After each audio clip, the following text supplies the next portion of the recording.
అర్చకత్వం చేశాడు. అర్చకత్వం అంటే మామూలుగా చేసింది కాదు, ఆయన ఉన్నాడు అని నమ్మి అర్చకత్వం చేశాడు.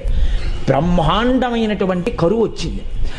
ఆ ఊళ్ళో ఇంకా ఎవరు బతకలేక ఇంకా ఈ ఊరు విడిచిపెట్టి వెళ్ళిపోతున్నామని చెప్పి వెళ్ళిపోయారు. ఆ వెళ్ళిపోయేటప్పుడు ఒక గమ్మత్తు ఉంటుంది. చాలా తేలికైనవి, అమ్ముకుంటే అన్నం దొరికేవి ఉంటాయో పట్టుకెడతారు, బరువు అయినవి వదిలిపెట్టేస్తారు. మళ్ళీ మంచి రోజులు వస్తే మనం వచ్చేటప్పటికి ఉంటాయి, ఇక మంచి రోజులు రాకపోతే ఈ ఊరికి మనకి బాంధవ్యం తీరిపోయిందని వెళ్ళిపోతారు. వాళ్ళు వెళ్ళేటప్పుడు ఆవుల్ని గేదెల్ని తీసుకెళ్లరు. ఎందుకు తీసుకెళ్లరో తెలుసా అండి? తమ కడుపు నిండడానికే మార్గం లేదు, ఇంకా వాటిని ఏం మేపుతారు.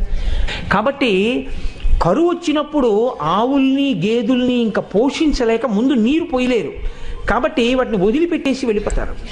అలా వెళ్ళిపోయారు ఆ ఊళ్ళో వాళ్ళందరూ. ఈ శివాలయంలో అర్చకుడు అన్నారు, నువ్వు కూడా వచ్చేసేయి మాతో అన్నారు. అంటే ఆయన అన్నాడు, నేను వెళ్ళిపోతే శివుడికి అన్నం ఎవరు పెడతారన్నాడు. ఇది భక్తి అంటే.